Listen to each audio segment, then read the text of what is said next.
शुरू अल्लाह के नाम से जो बड़ा मेहरबान नहायत रहम वाला है। अस्सलाम वालेकुम my dear students, I am Rifat Jahan from learning with Rifat Jahan YouTube channel.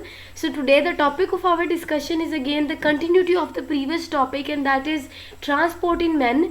So basically आज हमने ब्लड का जो एक और कंपोनेंट डिस्कस करना है दैट इज प्लेटलेट्स, जिसको हम कहते हैं कि ये सेल लाइक बॉडीज होती हैं। ठीक है, अब इनकी डिटेल डिस्कस करेंगे और साथ ही साथ हमने आज की लेक्चर वीडियो में फंक्शन ऑफ ब्लड करना है और इसके बाद इंशाल्लाह जो हमारा ट्रांसपोर्ट इन मैन का एक पोर्शन होगा वो ख़त्म हो जाएगा। इसके बाद इंशाल्लाह हम ब्लड रिलेटेड जो डिजीजेज होंगी वो डिस्कस करेंगे। ठीक है, so without wasting of any time let's start our today's topic. वो है जी प्लेटलेट्स। प्लेटलेट्स की डिटेल की बात करें तो सबसे पहले पॉइंट यही है कि सेल नहीं होता बल्कि ये ब्लड में मौजूद सेल लाइक बॉडीज़ होती हैं। अब सेल लाइक बॉडीज़ इसको क्यों बोलते हैं? क्योंकि जो सेल है जो कि लार्ज सेल कहलाता है, जिसको मेगा कैरियोसाइट्स बोलते हैं, उसका ये फ्रेगमेंट्स होते हैं। ठीक है, अब ये जो आपको बड़ा सारा सेल नज़र आ रहा है ना, ये मेगा कैरियोसाइट्स है और मेगा कैरियोसाइट्स के साथ साथ इनके जो आपको हिस्से नज़र आ रहे हैं छोटे छोटे फ्रेगमेंट्स, उनको हम बेसिकली प्लेटलेट्स बोलते हैं। तो ये सेल नहीं होता, ये सेल लाइक बॉडीज़ होती हैं। ठीक है, अब ये अगेन मैंने आपको ब्लड का कंपोजिशन दिखाने की कोशिश की है कि इनमें प्लेटलेट्स भी होते हैं, वाइट ब्लड सेल भी होते हैं, रेड ब्लड सेल्स भी होते हैं। सो वाइट ब्लड सेल हमने डिस्कस कर लिया, रेड ब्लड सेल भी डिस्कस कर लिया, प्लाज्मा भी बहुत डिटेल से डिस्कस। आज हमने ब्लड का लास्ट कंपोनेंट डिटेल से डिस्कस करना दैट इज प्लेटलेट्स। ठीक है, हमने कह दिया सेल लाइक बॉडी क्योंकि ये फ्रेगमेंट होते हैं लार्ज सेल्स के। उसके बाद इनमें कोई न्यूक्लियस मौजूद नहीं होता। हमने कहा था कि रेड ब्लड सेल जो है वो उनमें न्यूक्लियस मौजूद होता है और उनके बाद वो न्यूक्लियस जो है वो बनने के बाद टूट जाता है, लेकिन इनिशियली रेड ब्लड सेल में न्यूक्लियस मौजूद होता है। वाइट ब्लड सेल की बात करें हमने वहाँ भी न्यूक्लियस का जिक्र किया, लेकिन प्लेटलेट्स में कोई न्यूक्लियस मौजूद नहीं होता और कोई पिगमेंट मौजूद नहीं होता। सिर्फ पिगमेंट रेड ब्लड सेल में है जो कि हीमोग्लोबिन के। अब हमने इस स्लाइड में प्लेटलेट्स का फंक्शन डिस्कस करना है। प्लेटलेट्स की बात करें तो ये पता क्या करता है, ये जो सोल्यूबल प्लाज्मा प्रोटीन है ना जो कि फिब्रिनोजिन है, ये उस सोल्यूबल प्लाज्मा प्रोटीन जो कि सोल्यूबल है और फिब्रिनोजिन है, ये उस फिब्रिनोजिन को कन्वर्ट कर देता है इनटू फिब्रिन जो कि इनसोल्यूबल फॉर्म होती है प्लाज्मा प्रोटीन की। समझ आ गई? सो ये कन्वर्जन करता है फाइब्रिनोजिन जो कि सोल्यूबल प्लाज्मा प्रोटीन है इनटू इनसोल्यूबल प्लाज्मा प्रोटीन जो कि फिब्रिन है। अब ये फिब्रिन में क्यों कन्वर्ट करता है? क्योंकि अगर हम प्लेटलेट्स की बात करें इनका भी बहुत इंपॉर्टेंट रोल होता है क्लोटिंग में। अगर आप यहाँ देखें तो आपको ऐसा लग रहा होगा कि धागे ने काफ़ी सारे धागे का गुच्छा और उन्होंने किसी चीज़ को ब्लॉक किया हुआ है। ये जो धागे है ना ये बेसिकली फिब्रिन है जो कि इनसोल्यूबल फॉर्म में कन्वर्ट करवाता है प्लेटलेट्स उसको। अब ये जो फिब्रिन है, ठीक है, ये क्या करेगा कि प्लाज्मा प्रोटीन जो कि वो प्रोटीन होती है जो प्लाज्मा में मौजूद होती है, उनको इनसोल्यूबल प्रोटीन जो कि फिब्रिन है उसमें कन्वर्ट करेगा और ये जो है ये थ्रेड लाइक होती है। अब ये थ्रेड लाइक क्यों होती है? इसलिए होती है ताकि थ्रेड्स जो है वो इंटेंगल कर सके रेड ब्लड सेल्स को। ठीक है, और अदर जो प्लेटलेट्स होते हैं उनको जैसे ही रेड ब्लड सेल्स को ये इंटेंगल कर लेते हैं। आप देख सकते हैं रेड ब्लड सेल जा रहे थे, ठीक है, ब्लड वेसल में, और इन्होंने ये जो धागे ना एक स्ट्रक्चर है जो कि फिब्रिन है, इन्होंने उसको पकड़ लिया, जकड़ लिया, ब्लॉक कर दिया। ठीक है, अब जैसे ही ये ब्लॉक करेगा ना वहाँ एक क्लॉट बन जाएगा, क्योंकि ब्लड में हो रहा है तो इसको हम ब्लड क्लॉट बोलेंगे। ये जो ब्लड क्लॉट है, ये जो प्लेटलेट्स है, ये डैमेज टिश्यूज़ में बनाएंगे। जैसे ही टिश्यू में डैमेज आया, डैमेज आने के बाद ब्लड निकलेगा और ब्लड निकलने के बाद जाहिर है ब्लड की कोशिश होगी कि हम उसको अब क्लॉट करें। तो जो ब्लड क्लॉटिंग है और जो क्लॉट बनता है वो फिब्रिन की मदद से बनता है जो कि थ्रेड लाइक स्ट्रक्चर होता है जो इंटेंगल कर लेता है रेड ब्लड सेल को, जकड़ लेता है उसको, उस वाउंड से फिर बाहर नहीं निकलने देता क्योंकि उसको होल्ड कर लेता है। ठीक है, अब ये जो क्लॉट होता है ये टेम्परेरी सील होती है, परमानेंट नहीं होती है, लेकिन टेम्परेरी सील होती है। और ये क्यों होती है? ताकि हम प्रिवेंट कर सके ब्लीडिंग को, वरना तो छोटा सा जख्म हो तो बॉडी का सारा ब्लड बाहर रिस जाए अगर तो हम ब्लड को कंट्रोल ना करें, रोके ना। ठीक है, तो फिर ये दोबारा फिर रिपेयर हो जाता है, मतलब कि ये टेम्परेरी स्टॉप होता है, क्लॉट बनता है, ये नहीं कि फिर सारी जिंदगी वहाँ क्लॉट ही रहे। हाँ, जैसे ही जख्म ठीक हो जाता है ये फिर क्लियर भी हो जाता है। ठीक है, एक बात। अच्छा, नेक्स्ट अब हमने इसका सेकंड पोर्शन डिस्कस करना है आज की लेक्चर का, that is overall the function of blood. अब हमने पूरे फंक्शन डिस्कस करना ब्लड का, स्पेसिफिकली हमने red blood cell, white blood cell, platelets या फिर प्लाज्मा का नहीं फंक्शन डिस्कस करना। अब ओवरऑल हमने ब्लड के काम करना है कि ब्लड हमारे लिए क्या इंपॉर्टेंट फंक्शन परफॉर्म करता है, कि ब्लड हमारी बॉडी के लिए कैसा ज़रूरी है, जो कि ट्रांसपोर्ट इन मैन में मेन जो पार्ट लेता है, टेक पार्ट करता है, वो तो जाहिर है ब्लड है, क्योंकि ब्लड सर्कुलेटरी फ्लूइड माना जाता है ट्रांसपोर्ट सिस्टम में, इसका बहुत इंपॉर्टेंट रोल है क्योंकि इसने तो सर्कुलेशन करवानी होती है। अच्छा जी, उसके बाद कहते हैं कि अगर ह्यूमन बींग्स के ब्लड के फंक्शन की बात करें वो नीचे है। सबसे पहले अगर हम प्लाज्मा प्रोटीन, क्योंकि अब ब्लड है तो इसमें हम प्लाज्मा प्रोटीन को भी डिस्कस करेंगे, प्लाज्मा का भी जिक्र करेंगे, platelets, red blood cell, white blood cell, क्योंकि हम पूरे के पूरे ब्लड के फंक्शन की बात करें तो प्लाज्मा प्रोटीन की बात करें, ये मेंटेन करता है ऑस्मोटिक जो प्रेशर है ब्लड का उसको मेंटेन करता है, ठीक है। अब जो ब्लड की ऑस्मोटिक प्रेशर है उसको मेंटेन करने में हमने कहा कि जो प्लाज्मा प्रोटीन है वो इंपॉर्टेंट रोल परफॉर्म करती है। अब इसमें भी स्पेसिफिकली जो एल्ब्यूमिन है वो 75% होती हैं और जो ग्लोबुलिन है वो 25% होती है, ठीक है। अब ये जो है वो बेसिकली ओवरऑल अगर हम प्लाज्मा प्रोटीन की बात करें तो वो osmotic pressure of the blood को मेंटेन कर रही है। आगे आपने परसेंटेज की देख लेनी, ठीक है। उसके बाद कहते हैं कि ब्लड का एक इम्पॉर्टेंट फंक्शन ये भी है कि ब्लड अपने अंदर काफ़ी सारे न्यूट्रिएंट्स और हार्मोन्स की ट्रांसपोर्ट करवा रहा होता है, ठीक है। कौन कौन से न्यूट्रिएंट्स होते हैं, कौन कौन से मिनरल्स होते हैं वो हम देख लेंगे, हमने पीछे भी डिस्कस किया। अब कहते हैं कि transport of nutrients and hormones जो है वो ब्लड जो है वो हेल्प करता है मटेरियल्स की ट्रांसपोर्ट एक जगह से दूसरी जगह, ठीक है। उसमें वेस्ट भी हो सकता है, न्यूट्रिएंट्स भी हो सकते हैं, वाटर भी हो सकता है, सॉल्ट्स भी हो सकते हैं, काफ़ी सारे प्रोटीन्स भी हो सकते हैं, ठीक है, बता दें। लेकिन ओवरऑल हम ये कहेंगे कि ब्लड जो है वो ट्रांसपोर्ट करता है मटीरियल की, ठीक है।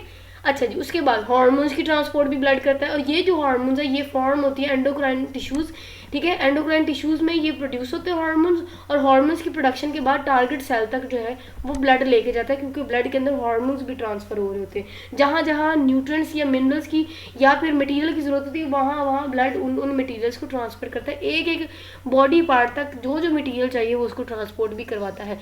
उसके बाद ट्रांसपोर्ट ऑफ रेस्पिरेटरी गैस, जाहिर है कि रेस्पिरेटरी गैसेज जो कि ऑक्सीजन और कार्बन डाइऑक्साइड है वो भी ब्लड में ही मूव कर रही होती है और ब्लड में मूव करने के बाद वो पूरी एक एक बॉडी टिश्यूज़ तक, एक एक बॉडी सेल तक वो फिर रेस्पिरेटरी गैसेस को ब्लड लेके जाता है। नेक्स्ट है जी डिफेंस अगेंस्ट डिजीजेज। हमने वाइट ब्लड सेल वाले टॉपिक में डिटेल से बात कर ली कि वाइट ब्लड सेल जो है वो डिफेंस सिस्टम होता है, क्योंकि बाहर से आने वाले जितने भी फॉरेन इन्वेडर्स होते हैं उसके खिलाफ ही जंग लड़ते हैं और हमें डिजीजेज से बचाते हैं। और स्पेसिफिकली वाइट ब्लड सेल में उन्होंने कहा जी न्यूट्रोफिल्स हो गया, मोनोसाइट्स हो गए, ये क्या करते हैं, ये इनगल्फ कर लेते हैं, निगल जाते हैं, खा जाते हैं या तो बाहर से आने वाले इन्वेडिंग जो माइक्रो ऑर्गेनिज्म है जैसा कि बैक्टीरिया हो गया, वायरस हो गया, या तो उनको खा जाते हैं या डिस्ट्रॉय कर देते हैं, ठीक है। खा जाना, डिस्ट्रॉय कर देना, ये बेसिकली डिफेंस सिस्टम ही आ जाता है। सो ये डिफेंस करता है, जैसे ही खा जाएंगे निकल जाएंगे तो बीमारी होगी, तो हम कह सकते हैं डिफेंस अगेंस्ट डिजीजेज, उसमें वाइट ब्लड सेल बहुत इंपॉर्टेंट रोल परफॉर्म कर रहा होता है, ब्लड का कंपोनेंट। नेक्स्ट है जी इम्यूनिटी। इम्यूनिटी में भी हमने वाइट ब्लड सेल का जिक्र किया था कि वाइट ब्लड सेल में जो एक टाइप थी इसकी लिम्फोसाइट्स, वो क्या करती है, इम्यूनिटी प्रोड्यूस करती है। और इम्यूनिटी प्रोड्यूस करने के बाद हमने कहा क्योंकि इन्होंने इन्वॉल्व होना होता है कि ये जो लिम्फोसाइट्स है इन्होंने एंटीबॉडीज़ प्रोड्यूस करनी है। और आपको पता है कि जहाँ एंटीबॉडीज़ का वर्ड आप देखते हैं आप कहते हैं कि ये जो बहुत यूज़फुल है, क्योंकि एंटीबॉडीज़ जो है वो एंटीजन के रिस्पॉन्स में प्रोड्यूस होती है और इन्होंने बॉडी में भी इम्यूनिटी डेवलप करनी होती है, ठीक है। सो ये जो है वो लिम्फोसाइट्स इनको प्रोड्यूस कर रहे होते हैं। तो ओवरऑल ब्लड का ये भी काम है कि इम्यूनिटी डेवलप करता है और ब्लड जो है वो काफ़ी सारी प्रोटीन्स को भी प्रोड्यूस करता है। नंबर 1 जो है वो इंटरफिरोन्स है। अब ये जो इंटरफिरोन है ये भी अगेन प्रोटीन ही है, ठीक है। अब प्रोटीन कौन सी है वो मैं आपको बता देती हूँ। इंटरफिरोन जो है वो जिस्म में पाई जाने वाली प्रोटीन है जो जिस्म को वायरस के हमले से बचाती है, ठीक है। तो इंटरफिरोन जो है वो वायरल अटैक से बचाती है बॉडी को, ठीक है। उसके बाद है एंटीटॉक्सिन्स। अब एंटीटॉक्सिन जो है अगेन ये भी एक प्रोटीन है और इनका काम ये है कि इन्होंने जहर को ख़त्म करना होता है, ठीक है। खुदा न खास्ता अगर हमारी बॉडी में जहर आ जाए तो ब्लड जो है उनमें कुछ ऐसी प्रोटीन्स हैं जिनको एंटीटॉक्सिन्स बोलते हैं, तो वो जहर को ख़त्म कर देती हैं, जहर के असर को ख़त्म कर देती हैं। उसके बाद अब कहते हैं, अब मैंने अभी बता दिया कि ये प्रोटीन्स हैं, ठीक है, प्रोटेक्ट करती है हमारी बॉडी को, ठीक है।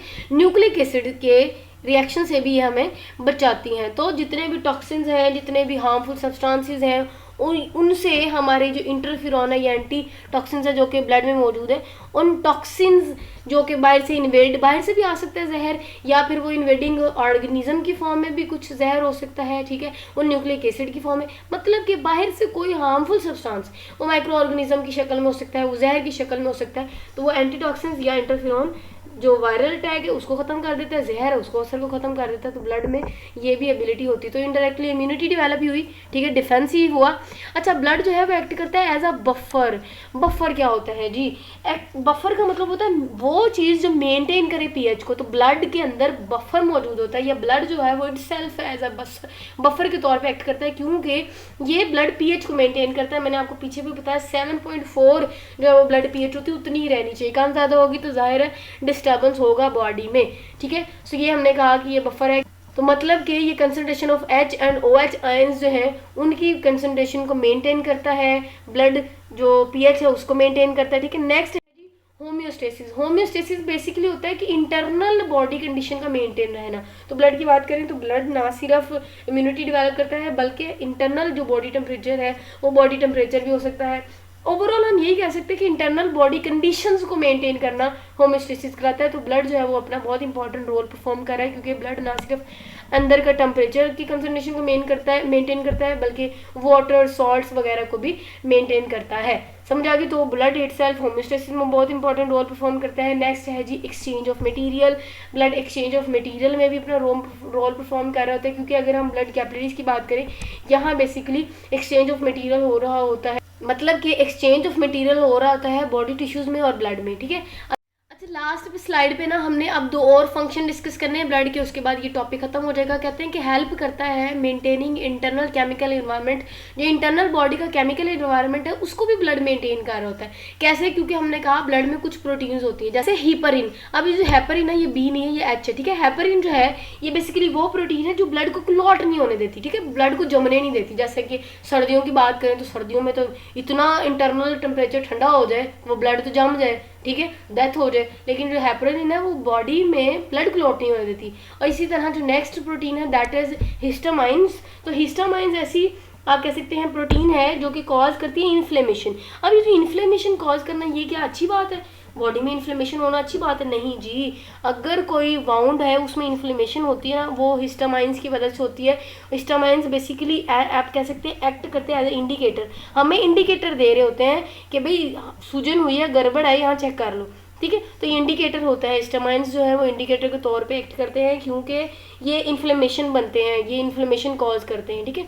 सो ये कुछ ऐसे इंडिकेटर्स हैं जो इंटरनल इन्वायरमेंट अगर डिस्टर्ब है तो इंडिकेट कर देना, नहीं तो मेंटेन कर देना। अमाउंट ऑफ जो केमिकल्स हैं अंदर बॉडी के उसको मेंटेन करना, कांस्टेंट लेवल तक लेके आना, या फिर जितना चाहिए उतना मेंटेन करना, वो भी ब्लड का काम है। लास्ट में एक बहुत इंपॉर्टेंट फंक्शन लिखा हुआ है ब्लड का, दैट इज क्लॉटिंग। अब देखें क्लॉटिंग का मतलब है कि अगर जख्म हुआ और आपको वहाँ से खून बाहर रिस रहा है तो ब्लड क्लॉटिंग का मतलब है क्लॉट बन जाना। मैंने अभी आपको पीछे भी बताया था कि एक धागे जो होते हैं ना वो जकड़ लेते हैं रेड ब्लड सेल को तो क्लॉट बन जाता है। अब क्लॉट का मतलब है कि ब्लड बाकी ब्लड ज़ाया नहीं होगा, उधर रुकावट होगी जख्म पे, ठीक है। तो क्लॉटिंग में बहुत इंपॉर्टेंट जो है वो ब्लड रोल परफॉर्म कर रहे होते हैं। दिस इज इट, यही था हमारा आज का लेक्चर, जिसमें हमने ना सिर्फ प्लेटलेट्स की डिटेल डिस्कस की, फंक्शन की बात की, बल्कि हमने ब्लड के ओवरऑल फंक्शन की बात की कि ब्लड में ना सिर्फ मटेरियल्स की ट्रांसपोर्ट होती है, गैसेस की ट्रांसपोर्ट होती है, कि जो वाइट ब्लड सेल्स हैं वो बॉडी में डिजीजेस के अगेंस्ट डिफेंस भी क्रिएट कर रहे होते हैं, इम्यूनिटी भी डेवलप करते हैं। ब्लड जो है वो एक्ट करता है एज अ बफर,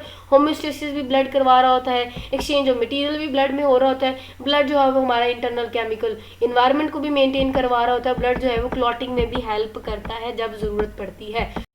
यही था हमारा आज का लेक्चर। आई होप आपको बहुत अच्छे से समझ आई होंगी। नोट्स भी मैंने बहुत इंटरेस्टिंग कलरफुल आपके लिए पेश किया और डायग्राम भी मैंने आपकी मदद के लिए जहां ज़रूरत पड़ी मैंने आपको चीज़ें एक्सप्लेन करने के लिए शेयर की। मज़ीद भी अगर आपको नहीं समझ आई कमेंट सेक्शन में आपने सवाल लाजमी से पूछना है और मुझे फीडबैक से लाजमी आगाह कीजिएगा। इंशाल्लाह इसके बाद हमने ब्लड रिलेटेड कुछ डिसऑर्डर्स डिस्कस करनी है। टिल देन अपना बहुत सारा ख्याल रखिएगा, चैनल को सब्सक्राइब करना ना भूलिएगा, बेल आइकन भी प्रेस कीजिएगा। नेक्स्ट टॉपिक तक मुझे दीजिए इजाज़त। स्टे कनेक्टेड एंड अल्लाह हाफिज़।